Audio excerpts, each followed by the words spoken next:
जमात इस्लामी की आज मेंबरशिप का आगाज हो चुका है, तो आप लोगों भी जमात इस्लामी के मेंबर बनिए। इस वजह से भी हमें इनका मेंबर बनना चाहिए कि इन्होंने एक बहुत बड़ा स्टेप लिया है। एक सोच हमें मिली है हाफिज नईमुर रहमान की शक्ल में। इन तमाम अंधेरों में तो सिर्फ एक रोशनी की किरण नजर आ रही है। इन हालात में हाफिज नईम ही इस कौम का वाहिद सहारा है। इस वक्त हाफिज नईम साहब एक तवाना आवाज हैं।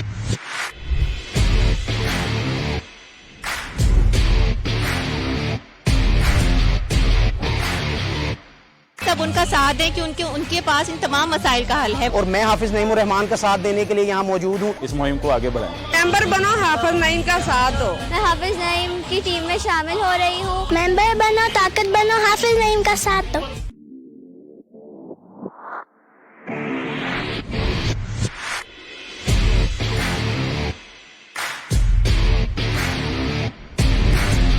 ये हक तो अवाम को तहरीक के उन्वान से हमने इसको लॉन्च किया है और इसके एक मरहले के तौर पर मेंबरशिप का आगाज आज से हम कर रहे हैं। अल्हम्दुलिल्लाह, अल्लाह का शुक्र है कि सब मुज्तमा है। अब इस जिद्दोजहद को तेजतर करना है। आप जमात इस्लामी का हिस्सा बनकर ये काम करें, हमें कुव्वत बने और ताकत बने, ताकि जो है वो एक छोटा सा माफिया जो हमारे सरों पर मुसल्लत है उससे हम जान छुड़ा सकें और अपनी नस्लों को हम महफूज कर सकें और पाकिस्तान को हकीकी मानों में पाकिस्तान बना सकें। मेंबरशिप बहुत आसान है। आप एक QR कोड है जो सब तक पहुंचेगा आप तक। इस QR कोड को आप स्कैन करेंगे और इसमें 2-3 बुनियादी बातें आप बताएंगे। आप फौरी तौर पर इंशाअल्लाह जमात इस्लामी के मेंबर बन जाएंगे। आपको जो है एक SMS और मैसेज मिलेगा और उसके बाद फिर आप जमात इस्लामी की इन सारी एक्टिविटीज में एक्टिवली पार्टिसिपेट कर सकते हैं।